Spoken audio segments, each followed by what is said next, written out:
ada penggiling-penggiling padi yang nakal-nakal. Yang aneh, penggilingan padi yang besar yang paling nakal. Oh begitu. Lo mentang-mentang besar, lo kira pemerintah Indonesia nggak punya gigi. Kalau penggiling padi tidak mau tertib, tidak mau patuh kepada kepentingan negara, ya saya gunakan sumber hukum ini, saya katakan saya akan sita penggiling-penggiling padi itu. Ini adalah upaya untuk membuat Indonesia terus lemah, terus miskin. Saya tidak terima.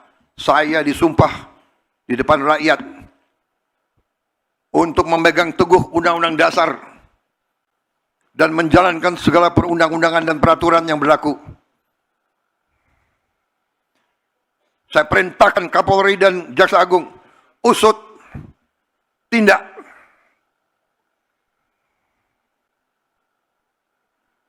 Kalau mereka kembalikan 100 triliun itu, oke. Kalau tidak, kita sita itu penggiling-penggiling padi yang brengsek gitu. Jaksa Agung dan Kapolri,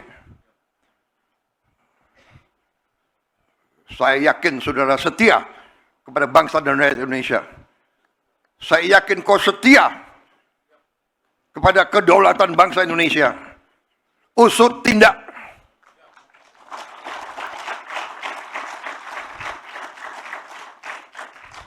Kita tidak tahu berapa lama kita masih di bumi ini. Bisa sewaktu-waktu kita dipanggil Yang Maha Kuasa. Lebih baik sebelum dipanggil, kita membela kebenaran dan keadilan. Kita bela rakyat kita. Warahmatullahi wabarakatuh. Selamat pagi. Salam sejahtera bagi kita sekalian. Shalom. Salve, Om Swastiastu, Namo Buddhaya, salam kebajikan. Yang saya hormati, para pimpinan lembaga tinggi negara, hadir Ketua DPR RI, Saudari Puan Maharani, hadir Ketua DPD RI, Saudara Sultan Najamuddin. Hadir Wakil Ketua MPR RI, Saudara Bambang Wuryanto. Kalau Pacul itu panggilan sehari-hari. Korea, bukan. Ada lagi istilah Korea. Ketua Komisi 1 DPR RI, Saudara Utut Adianto.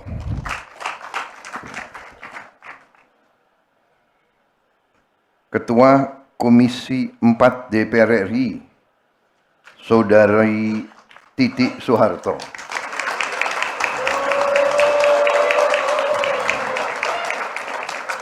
Ada apa ya?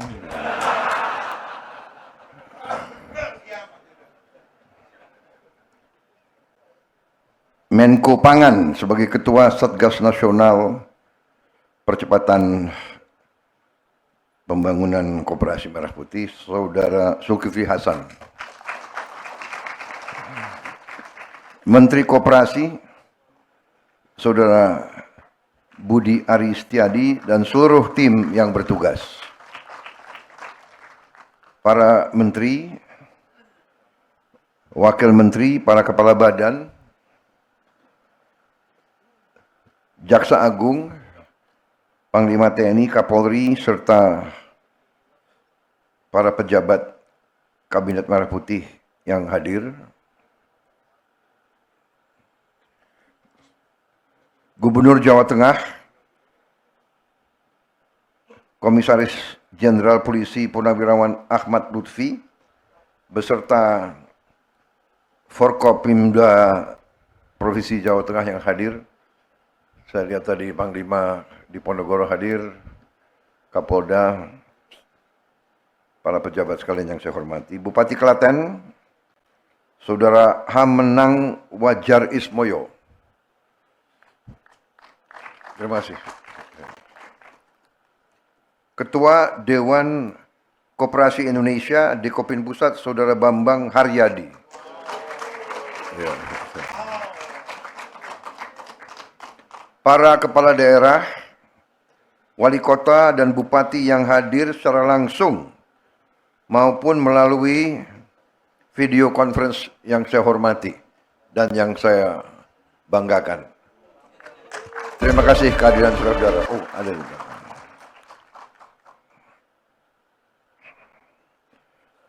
Para kepala desa dan lurah seluruh Provinsi Jawa Tengah yang hadir. Terima kasih. Tadi panjang sekali deretan kepala desa dan lurah. Naik mobil aja berapa menit. Terima kasih. Luar biasa kehadiran saudara-saudara sekalian. Saudara-saudara sekalian, rekan-rekan pers media yang turut hadir dalam peluncuran 80.000 koperasi desa Kelurahan Merah Putih di Desa Bentangan, Klaten, Jawa Tengah. Saudara-saudara sekalian, tentunya sebagai insan yang bertakwa, marilah kita tidak henti-hentinya memanjatkan puji syukur kehadirat Tuhan Maha Besar, Tuhan Maha Kuasa. Bagi umat Islam, Allah Subhanahu wa Ta'ala yang memiliki sekalian alam, hanya kepadanya lah kita berdoa dan hanya kepadanya lah kita meminta pertolongan. Kita bersyukur atas segala karunia yang diberikan kepada kita dan kepada bangsa kita. Atas nafas dan kesehatan yang masih diberikan kepada kita. Sehingga kita bisa hadir dalam acara yang sangat baik ini, yang bersejarah ini, di Desa Bentangan, Kabupaten Klaten, Provinsi Jawa Tengah. Pada hari ini kita meluncurkan kelembagaan 80.000 koperasi desa dan koperasi Kelurahan Merah Putih, tepatnya 80.081 koperasi. Saya minta maaf ya, ini maaf.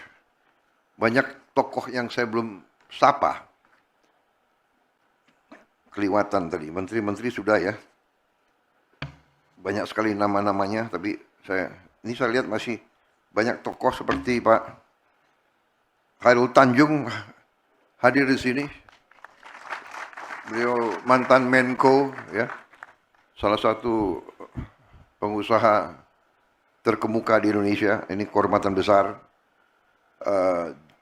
Juga Ketua Umum Asosiasi Pemerintahan Kabupaten seluruh Indonesia, Apkasi Saudara Bursa Zarnubi jabatan.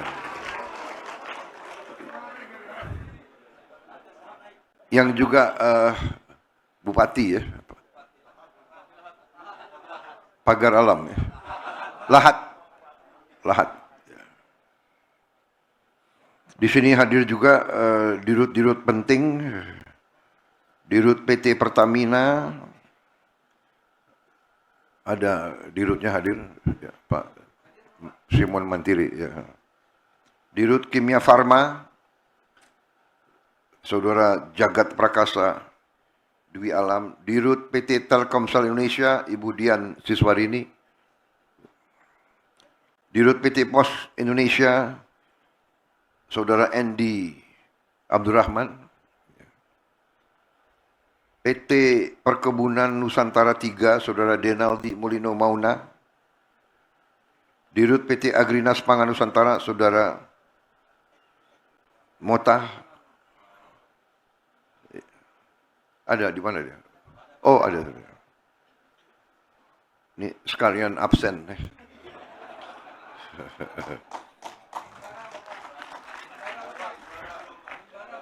Himbara, Dirut PT Mandiri, PT BNI, BRI, Bank Syariah, siapa lagi? Ketua Umum Kadin. BNI sudah tadi.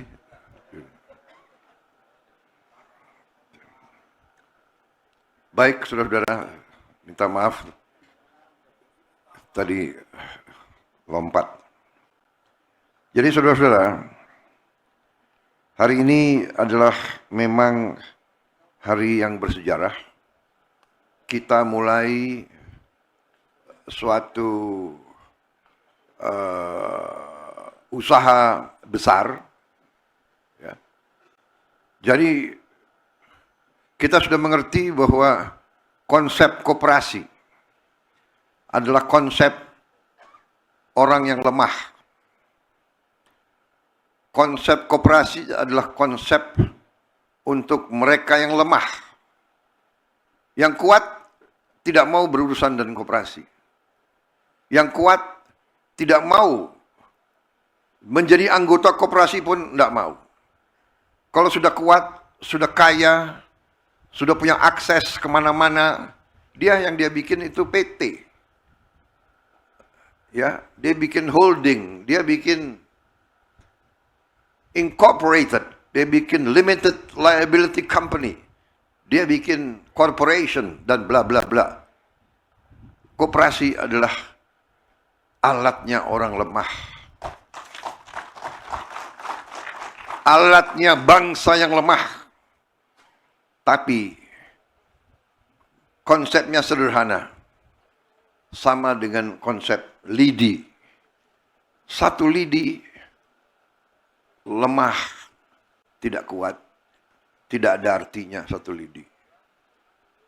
Tapi kalau lidi, puluhan lidi, ratusan lidi dijadikan satu, ini adalah alat yang bisa membantu kita. Jadi, dari lemah menjadi kekuatan. Ini adalah konsep koperasi. Dari ekonomi lemah menjadi kekuatan ekonomi yang kuat. Ini adalah konsep koperasi. Konsep koperasi adalah konsep gotong royong.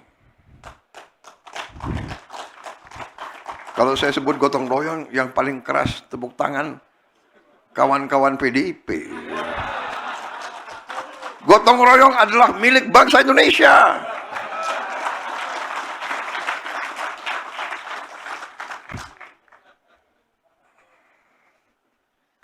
Jadi saudara-saudara, kita sudah mengerti konsep itu. Dan kita telah berusaha membangun sudah puluhan tahun, mungkin sudah mendekati ratusan tahun. Dan ada yang berhasil dan ada yang tidak berhasil.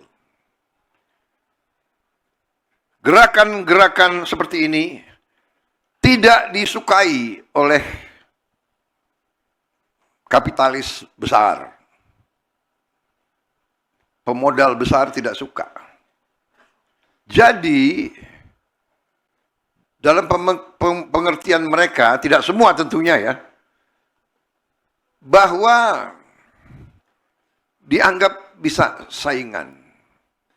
Dan ada negara-negara tertentu di dunia yang memang tidak suka melihat ada negara baru, negara besar yang mau bangkit.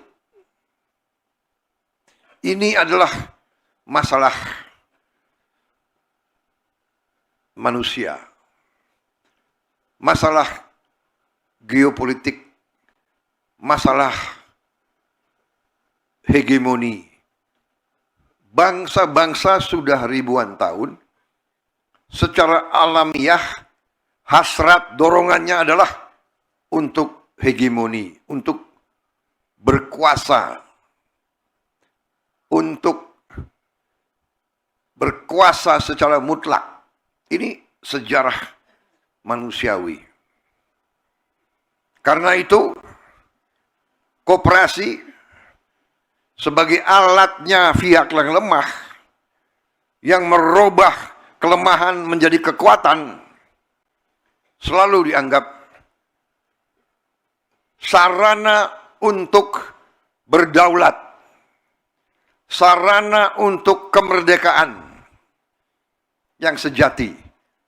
Karena saudara-saudara sekalian, saya ingin ingatkan, kemerdekaan bukan hanya lagu kebangsaan merah putih, DPR, MPR, dan sebagainya, iya. Kemerdekaan sejati adalah kemerdekaan ekonomi.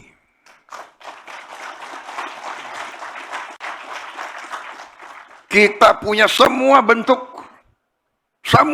kenegaraan, DPR, MPR, DPD, gubernur, menteri, kita punya semua. Tapi rakyat kita masih ada yang lapar. Kita belum merdeka. Rakyat kita masih sangat miskin. Kita belum merdeka. Negara yang merdeka adalah negara yang bisa memberi makan rakyatnya. Rakyat yang merdeka, bangsa yang merdeka adalah yang bisa menjamin, memberi kehidupan yang layak bagi seluruh rakyatnya. Saudara-saudara sekalian, karena itu pendiri-pendiri bangsa kita, perintis-perintis kemerdekaan, pejuang-pejuang kemerdekaan, dari awal perjuangan kemerdekaan mereka membentuk koperasi-koperasi. Mereka membentuk dari bawah adalah serikat-serikat dagang. Jadi saudara-saudara, masalah yang kita hadapi beberapa saat yang lalu adalah masalah klasik. Karena saya dari sejak tahun 2004 saya menjadi ketua umum Himpunan Kerukunan Tani Indonesia, HKTI.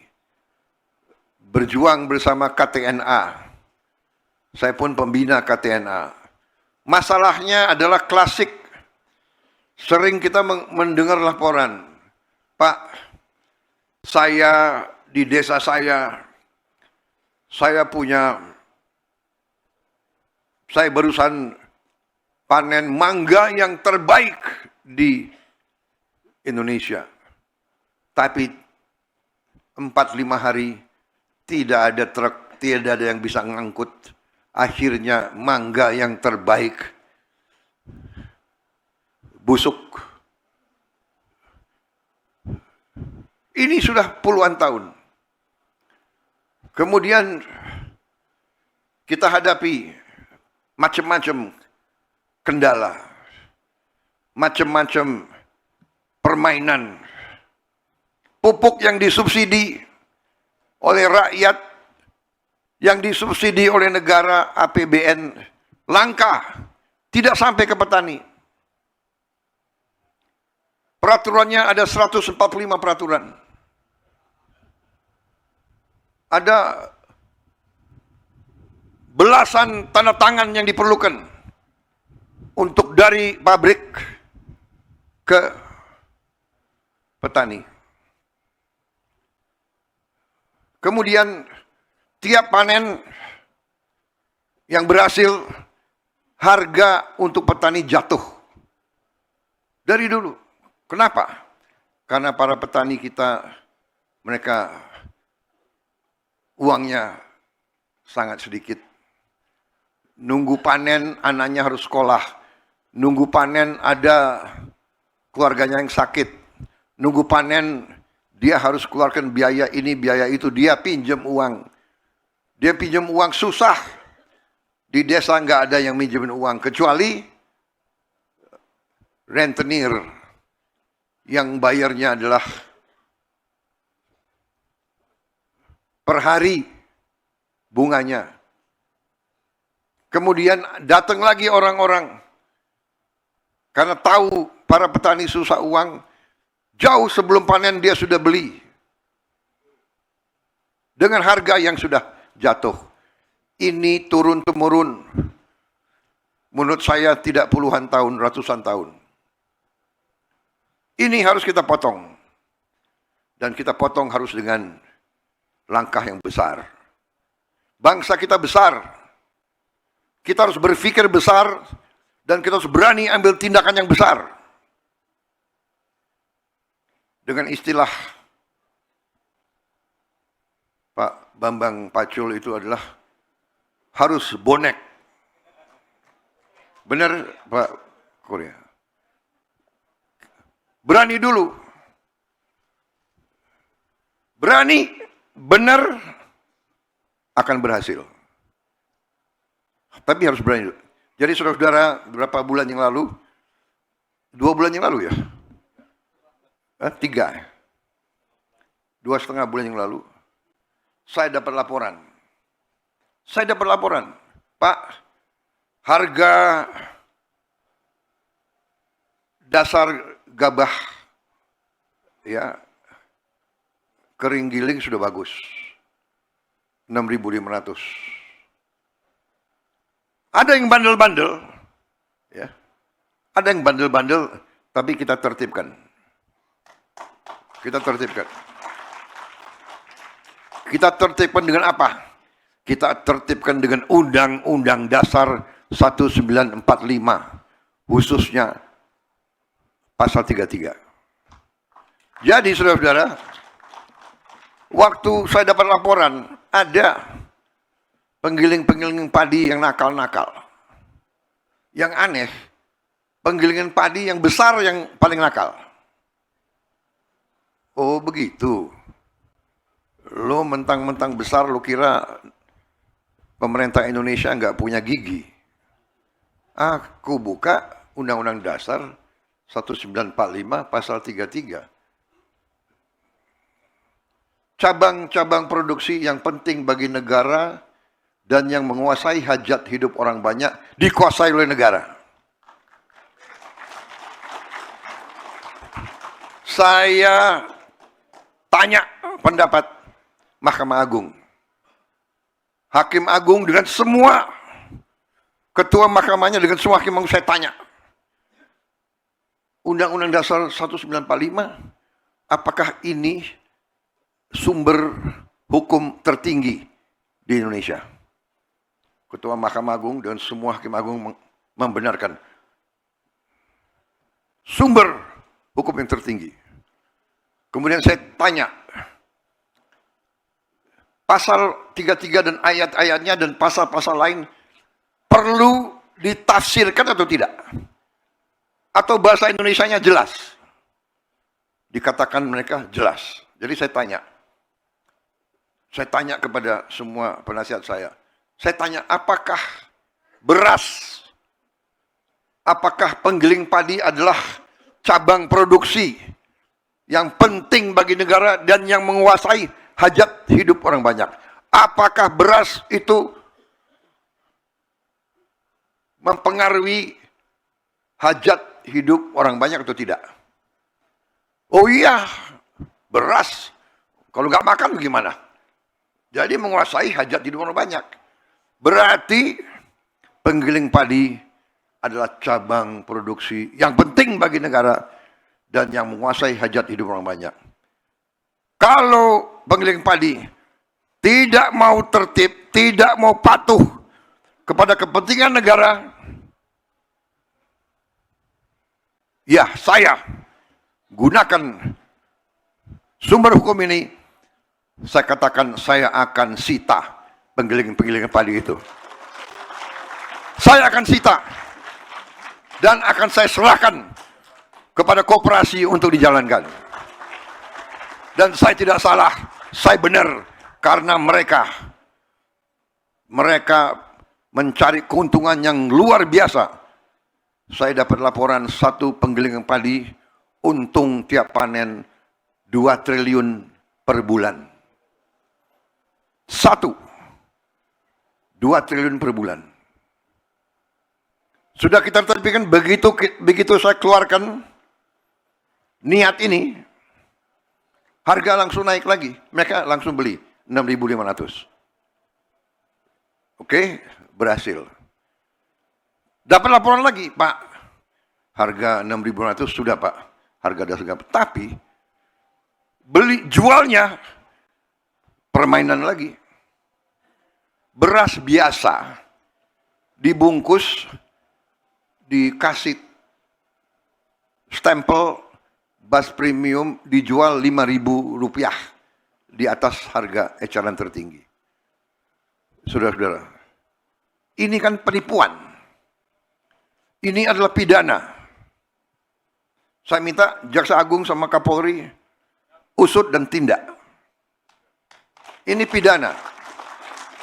Dan saya dapat laporan kerugian yang dialami oleh ekonomi Indonesia, kerugian oleh bangsa Indonesia, kerugian oleh rakyat Indonesia adalah 100 triliun tiap tahun. Menteri Keuangan, kita setengah mati cari uang. Setengah mati. Pajak inilah, biaya cukai inilah dan sebagainya. Ini 100 triliun kita rugi tiap tahun. Dinikmati oleh hanya 4-5 kelompok usaha. Saudara-saudara, ini saya sampaikan di acara yang penting ini. Karena di sini banyak bupati, banyak gubernur yang hadir, ribuan kepala desa. Saya anggap ini adalah pengkhianatan kepada bangsa dan rakyat. Ini adalah upaya untuk membuat Indonesia terus lemah, terus miskin. Saya tidak terima. Saya disumpah di depan rakyat untuk memegang teguh Undang-Undang Dasar dan menjalankan segala perundang-undangan dan peraturan yang berlaku. Saya perintahkan Kapolri dan Jaksa Agung usut, tindak.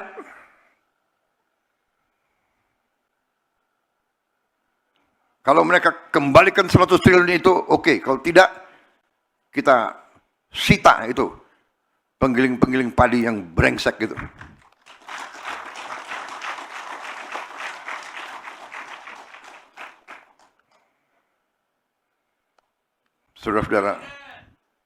Saudara-saudara, saya dari kota Solo ke sini, rakyat di pinggir jalan, anak-anak sekolah,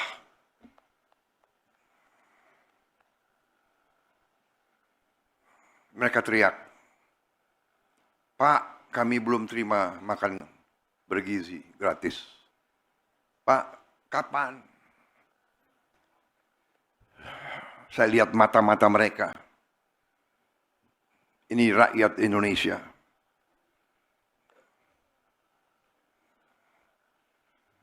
Saya tidak tega.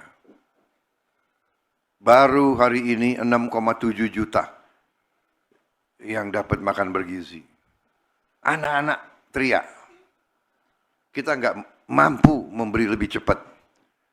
Karena ada peraturan, ada ketentuan dan sebagainya. Tapi insya Allah akhir tahun ini seluruh anak-anak Indonesia bisa dapat makan bergizi.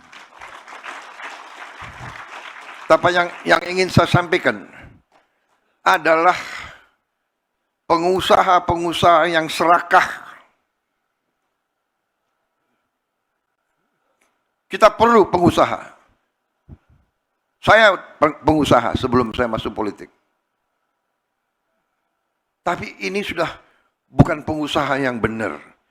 Ini bukan bisnis. Ini bukan entrepreneurship. Ini adalah keserakahan. Ini adalah serakah. Jadi ini bukan mazhab ekonomi lagi. Ini nggak diajarkan di fakultas-fakultas. Ada yang mengatakan ada mazhab ekonomi liberal, neoliberal, klasik, pasar bebas, sosialis, ekonomi komando, dan sebagainya. Ini bukan, ini tidak, ini lain. Ini saya beri nama serakahnomics. Ini adalah serakahnomics. Ini tidak perlu Tidak perlu kita kasih perlakuan yang baik. Saya sudah kasih warning berkali-kali, sekian bulan. Tolonglah patuhi ketentuan, patuhi undang-undang. Masa tega? Petani setengah mati.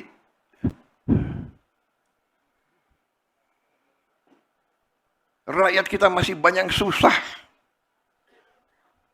Ada yang mau cari keuntungan di atas penderitaan rakyat. Itu namanya adalah mengisep darahnya rakyat. Itu adalah menurut saya parasit, mengisep darah. Vampir ekonomi. Jadi saudara-saudara, bisa bayangkan nggak? Kalau kita tertibkan ini, kita punya 100 triliun tiap tahun. 5 tahun kita punya 1000 triliun. Ya, Menteri Keuangan, kita perbaiki sekolah. Kita hanya mampu memperbaiki 11.000 sekolah tahun ini. Anggarannya 19 triliun. 19 triliun. Kalau saya punya 100 triliun tiap tahun, berarti kita bisa perbaiki 100.000 sekolah. Kita punya 330.000 sekolah. Dalam 3,5 tahun kita akan perbaiki semua sekolah di seluruh Indonesia. Bayangkan saudara-saudara. Ini yang saya anggap sabotase ekonomi Indonesia. Menikam rakyat dari belakang. Dan ini kita harus hentikan. Jaksa Agung dan Kapolri, saya yakin saudara setia kepada bangsa dan rakyat Indonesia. Saya yakin kau setia kepada kedaulatan bangsa Indonesia. Usut tindak.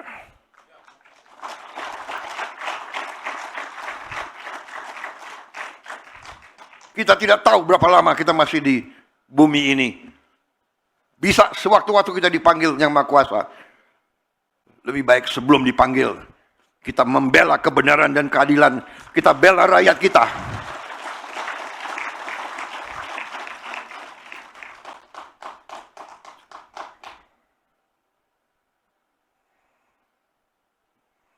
Jadi saudara-saudara, koperasi ini adalah usaha besar strategis.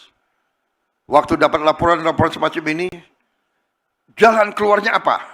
Ada yang sarankan saya, Pak, yang ini satu-satunya jalan adalah koperasi. Koperasi itu kemudian muncullah gagasan ini, akhirnya saya keputuskan, daripada kita bikin 1 koperasi, 5 koperasi, 100 koperasi, kita berani. Kita akan, berapa desa di Indonesia? Dapat laporan, Pak, 80 berapa? Mendagri? Berapa desa Mendagri? Berapa? 78.000. Dan kelurahan? Totalnya kelurahan dan desa berapa? 83.000. Oke, kita bikin koperasi di semua desa, di semua kelurahan Indonesia. Saya kumpulkan beberapa menteri, langsung kita putuskan, tunjuk Menko Pangan sebagai ketua Satgas, rencanakan. Saya tanya, bisa atau tidak? Bisa, Pak. Oh, bagus, itu jawaban yang saya suka. Tidak bisa.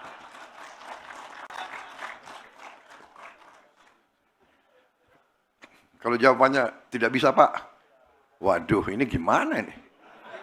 Terpaksa reshuffle ini. Tapi alhamdulillah yang hadir bisa, Pak. Menteri Koperasi bisa, Pak. Tapi saya jujur dalam hati saya, ya sudahlah, kira-kira Oktober November nanti terbentuk, ya kan? Tahu-tahu laporan, Pak, Kita Juli siap diresmikan. Hah? Berapa? 80.000 semuanya. Yang benar. Terima kasih, saudara-saudara sekalian. Dan katanya semua kerja sebagai satu tim. Bergerak semua. Terima kasih. Jadi ternyata kalau kita punya niat yang baik, kehendak yang baik, dorongan yang kuat, motivasi yang kuat, bisa. Yang tidak bisa jadi bisa. 80.000. Ini memang baru kelembagaan. Sebetulnya saya tidak mau acara besar-besaran, hanya kelembagaan. Tetapi saya diyakinkan, Pak, sudah ada 100 lebih. 108 model yang sudah berdiri. Karena bupati-bupati antusias, wali kota antusias. Semua mendukung. Ada aset-aset yang tidak dipakai, diserahkan kepada koperasi. Jadi, saya pikir oke. Untuk mendorong kepercayaan diri, kita luncurkan. Ternyata muncul, Pak yang hadir di Jawa Tengah, semua kepala desa. Luar biasa, terima kasih. Terima kasih semua kepala desa, semua badan musyawarah. Saya mengerti untuk hadir di sini bukan usaha yang ringan. Saya dengar ada yang bangun pagi jam 1, kumpul jam 2, mulai perjalanannya jam 3. Ya. Apalagi yang dari Cilacap, dari Kebumen, dari Dauan, Purwokerto.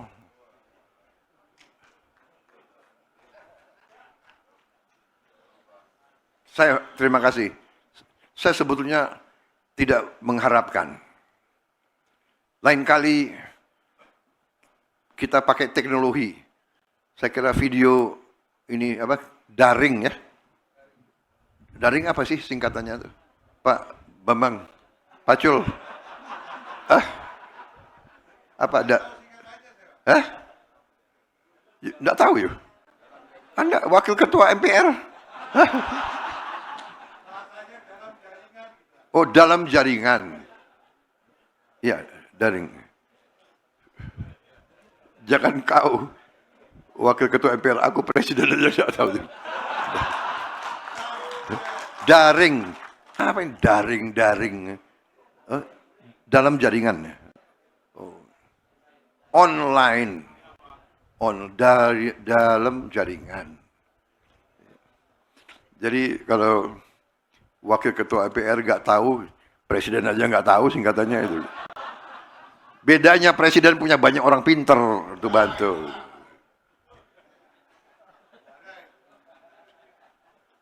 Jadi saudara-saudara, ya tapi saya terima kasih. Saya sangat menghargai kehadiran saudara-saudara. Tapi gimana caranya 8.000 kepala desa ya? Kalau mau saya kasih tangan satu-satu ini sampai nanti malam rupanya itu. Saudara-saudara, 80.000 koperasi ini adalah suatu upaya untuk kita memperpendek rantai distribusi, rantai aliran bahan-bahan yang penting bagi rakyat. Obat-obat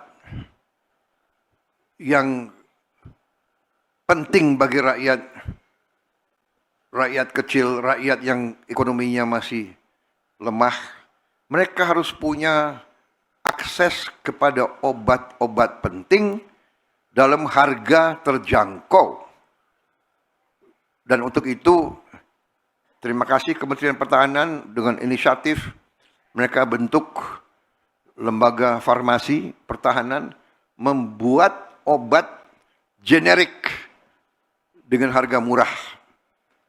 Menteri Keuangan tiap kali saya panggil agak stres. Apalagi ini idenya presiden ini. Kalau nanti ada dananya khusus untuk rakyat miskin, obatnya harus gratis. Kalau ada uangnya, makanya Kapolri, Jaksa Agung, tolong dikejar yang bandel-bandel itu, ya. Biar masuk yang 100T itu tiap tahun. Ya, nakal. Beras biasa ganti aja deh stempel. Premium. Tapi ini terjadi di banyak negara. Di Malaysia lagi heboh juga. Ya. Tapi ini harus kita tertibkan. Karena saya dapat laporan dari Menteri Pertanian, beliau sudah, waktu beliau jadi Menteri Pertanian dulu, sudah ditindak. Muncul lagi. Mencoba-coba. Sama dengan apa tuh? Minyak goreng ya. Botol dikurangi 10%, 20%. Besar loh. 20% dari sekian juta ton. Ini dari sekian juta ton juga beras diambil seperti ini. Jadi saudara-saudara, ternyata negara kita sangat kaya. Iya kan? Anomali ini sekarang bisa kita lacak. Laboratorium untuk periksa mutu daripada beras, pangan dan sebagainya sudah banyak di daerah-daerah. Kecerdasan buatan juga sudah tersedia. Bisa cepat kita lacak permainan-permainan itu. Dan kembali, Presiden Republik Indonesia, kita semua, di belakang kita ada kekuatan yang sangat besar. Yang namanya adalah Undang-Undang Dasar 1945, Pasal 33. Ini rohnya Republik kita. Ini rohnya. Kalau senjata ini senjata pamungkas. Tinggal kita berani atau tidak.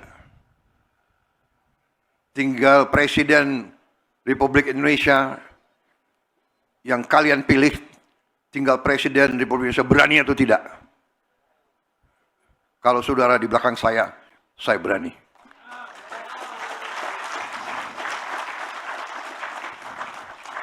Dalam hal ini saya yakin seluruh MPR, DPD, DPR akan dukung saya. Saya yakin semua kepala desa di seluruh Indonesia akan bersama saya.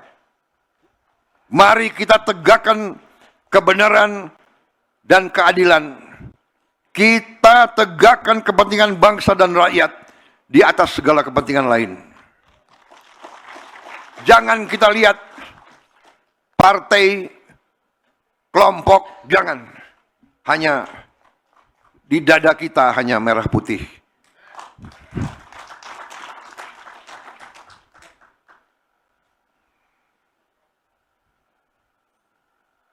Saya kira yang paling penting itu. Ini pidato yang bagus. Nggak usah dibacakan ya. Bahwa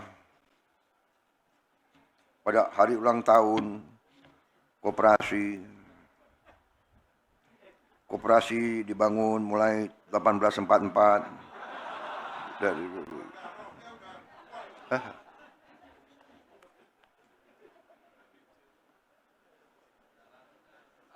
koperasi harus hadir untuk membantu petani, peternak, dan nelayan desa.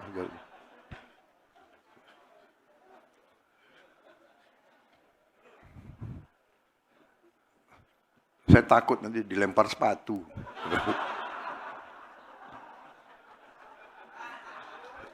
Tapi intinya saudara-saudara, dengan tadi yang sudah dilaporkan, kita nanti tiap desa akan punya gudang.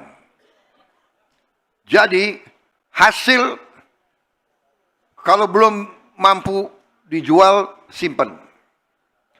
Di gudang ada pendingin. Jadi kalau mangga-mangga itu bisa dijaga dulu. Bisa bikin es di tiap desa. Yang desa nelayan akan punya pendingin yang lebih besar untuk bikin es dan untuk menjaga ikan. Kemudian tiap sebelahnya gudang akan ada gerai. Ya, ada gerai untuk sembako, ada gerai untuk simpan pinjam, berarti himbara, bank-bank itu bisa punya kehadiran di tiap desa. Mereka bisa kasih super mikro finance. Ya bukan mikro finance tapi ada yang lebih kecil lagi. Kemudian harus ada apotek tiap desa yang menjual obat generik, dan untuk mereka yang benar-benar tidak mampu, ya kita upayakan nggak bayar. Kita upayakan. Yang upayakan Menteri Keuangan. Semakin stres. Tapi nggak apa-apa Bu, ini mulia. Nama Ibu kan Sri Mulyani. Ya. Jadi harus yang mulia-mulia Bu. Ibu akan dicintai oleh semua desa seluruh Indonesia.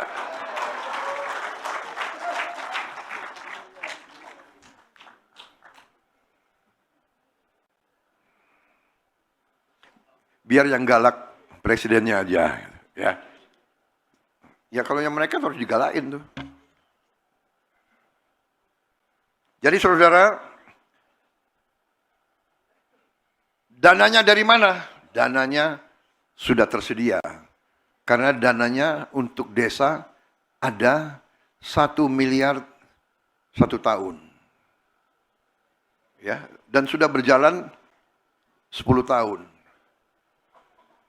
Yang repot, yang 1 miliar kadang-kadang bekasnya nggak kelihatan. Para kepala desa, tolong, ya ini untuk rakyat. Jadi, upaya ini nilainya adalah kurang lebih 2 miliar 1 tahun. 2 miliar membangunnya. 2 sampai 2,5 miliar. Bisa jauh lebih murah karena ternyata desa-desa, kecamatan, kabupaten punya aset-aset yang tidak dipakai. Sehingga kita bisa kurangi cost. Tapi dengan dana desa itu, ternyata kita bisa membiayai semua ini. Dan mereka mulai, koperasi ini sudah ada tadi yang disebut, bisnis, penyalur LPG, penyalur pupuk, penyalur sembako. Kemudian tiap koperasi akan ada 2 kendaraan. 1 truk, 1 pick up yang lebih kecil. Mungkin ada, tadi ada inisiatif apa itu? Ya, bentor, becak motor. Jadi, nanti semua hasil tidak akan puso, tidak akan rusak. Semua hasil desa bisa segera ke kabupaten atau ke sentra-sentra pasar. Sebaliknya, bahan-bahan yang dibutuhkan oleh desa bisa segera ke desa. Tidak bisa ditutup. Demikian juga yang kendaraan yang lebih kecil, pick up itu juga bisa muncul ke duku-duku dan sebagainya untuk memberi akses Dan kalau tidak dipakai untuk angkut barang, bisa dipakai untuk antar anak sekolah. Dan bisa juga membantu ibu-ibu jualan ke pasar. Jadi dengan 2 kendaraan tiap desa, saya berharap rantai distribusi akan diperlancar. Nanti saya berharap hasil ikan kita akan sampai ke semua desa di Indonesia. Supaya protein naik. Tiap keluarga harus makan protein yang cukup. Tiap anak harus makan protein yang cukup. 1 kilo ikan kita perhitungkan bisa 1 kilo bisa sampai di desa dengan harga mungkin Rp60.000. Mungkin bisa di bawah. Padahal kalau daging yang paling murah, daging kerbau, itu mungkin sampai di desa sudah Rp80.000. Mungkin lebih. Kalau bisa ikan yang nilai proteinnya lebih baik dari daging, kalau bisa tiap keluarga bisa makan setengah kilo saja tiap hari. Syukur-syukur bisa 1 kilo sehari untuk 1 keluarga. Berarti dia butuh ya Rp50.000 sehari. Kalau setengah kilo dia butuh mungkin Rp30.000 sehari. Berarti kita hitung 1 bulan ini bisa membantu dan terutama untuk badan gizi sumber ikan nanti juga akan meningkatkan protein untuk tiap anak dan ibu hamil kita. Saudara-saudara, saya ucapkan terima kasih kepada semua pihak yang bekerja keras. Ya, ucapan selamat. Dukungan yang luar biasa dari semua unsur, dari semua kepala desa, semua camat, semua bupati, wakil bupati, wali kota, wakil wali kota. Ini tidak ada urusan dengan kelompok atau partai. Ini adalah usaha kebangsaan, usaha untuk seluruh rakyat Indonesia. Saudara-saudara sekalian, sebagai penutup, ini yang ditunggu-tunggu oleh saudara. Sebagai penutup, saya ingatkan semua pengurus, laksanakan tugas dengan baik. Buktikan propaganda bahwa koperasi tidak mungkin berhasil, itu salah. Dulu ada plesetan. Dulu waktu Orde Baru juga dibentuk KUD. Tapi akhirnya diplesetin. KUD singkatan Ketua Untung Duluan. Dan ini tidak boleh terjadi. Sering dalam koperasi-koperasi, pengalaman saya juga, dari dulu saya bentuk koperasi. Saya di tentara selalu ada koperasi. Hanya fenomena di tentara, ketua koperasi selalu mobilnya bagus-bagus. Kadang-kadang mobilnya 3. Di batalion ketua koperasi mobilnya 3. Bayangkan itu. Yang kurang pintar kok mobilnya diparkir di asrama. Jadi semua orang tahu. Tapi ini fenomena. Tapi sekarang yakin di bawah Panglima TNI sudah nggak seperti itu. Ya, Pak Subianto. Sudah nggak ada kan? Nggak ada kan? Ketua koperasi macam itu sudah nggak ada di TNI. Sudah tidak ada? Bagus. Kalau saya cek ada bagaimana?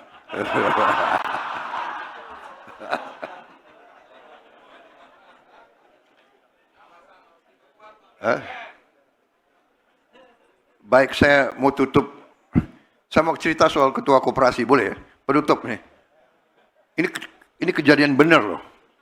Ini kejadian yang tidak boleh dicontoh ya. Jadi saya komandan batalion di Cilodong, Kostrat 38. Sudah sekian bulan saya komandan batalion. Saya belum pernah dapat laporan dari ketua koperasi. Jadi niat saya baik, saya ingin tahu gimana kondisi koperasi kita. Ya. Jadi tolong panggil ketua koperasi. Tok tok tok. Ketua koperasinya waktu itu seorang kapten. Tok tok tok. Masuk, dia masuk. Dia bawa map.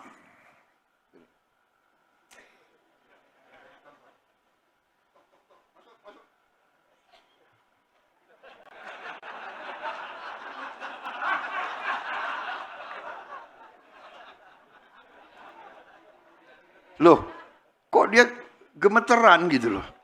Kertasnya gemeter. Jadi saya pikir, loh ada apa ini? Pasti dia ada sesuatu yang dia takuti kan? Wah, panggil. Kasih intel. Periksa ini koperasi. Niatnya tidak diperiksa. Niatnya mau dapat laporan tapi dia sendiri. Jadi ketua-ketua koperasi Merah Putih,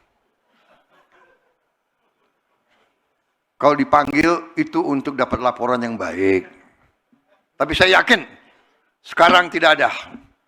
Koperasi Merah Putih milik rakyat. Zaman sekarang banyak gadget teknologi akan diawasi ketat. Ya, Menteri Koperasi, Wakil Menteri Koperasi semua ada sistemnya. Semua aliran uang masuk keluar semua harus pakai teknologi, ya. Jadi kata-kata ketua untung duluan sudah nggak berlaku lagi di era kita sekarang. Bagaimana? Kepala desa sanggup? Kepala desa mengawasi? Ketua koperasi harus kalian awasi semua. Mereka paling dekat sama rakyat, masa sampai hati. Kita semua awasi. Saya percaya ini awal dari suatu gerakan besar. Dana yang selama ini diserap dari desa ke kota, kita balikan dari ibu kota ke provinsi ke desa. Kekuatan ekonomi sekarang berputar di kabupaten, kecamatan, dan di desa. Saudara-saudara, ini sasaran kita. Terima kasih hari ini. Saya berbesar hati, saya bangga. Terima kasih kehadiran saudara-saudara sekalian. Dan saya yakin akhir tahun ini kita akan nanti meninjau, mengecek secara fisik 80.000 gudang. 80.000 lebih cold storage, 80.000 lebih kali 6 gerai-gerai. Kita akan lihat obat-obat murah ada terjangkau oleh rakyat kita yang paling bawah. Terima kasih atas perhatian saudara-saudara. Minta maaf kalau sambutan saya kurang ilmiah. Tapi saya percaya bahwa niat kita semua adalah ingin Indonesia lebih baik. Ingin Indonesia sejahtera.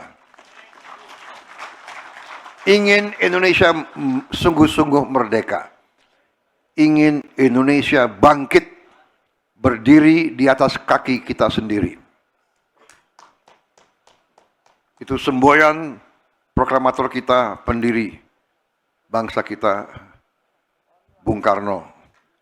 Yang saya katakan Bung Karno adalah milik seluruh rakyat Indonesia.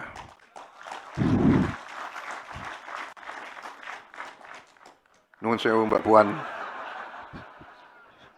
Bung Karno bapak saya juga.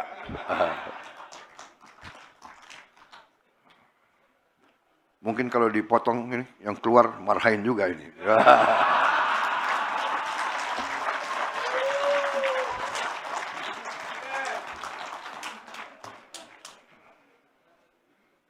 Memang ini sebenarnya PDIP sama Gerindra ini kakak adik ini kira-kira. Tapi benar, kita ini karena apa ya? Demokrasi kita kan di apa ya? Diajarkan oleh negara barat, jadi nggak boleh koalisi satu itu memang benar. Harus ada yang di luar, ya kan? Ngoreksi kita gitu, ngoreksi. Tapi ya sedelur, ya kan? Kalau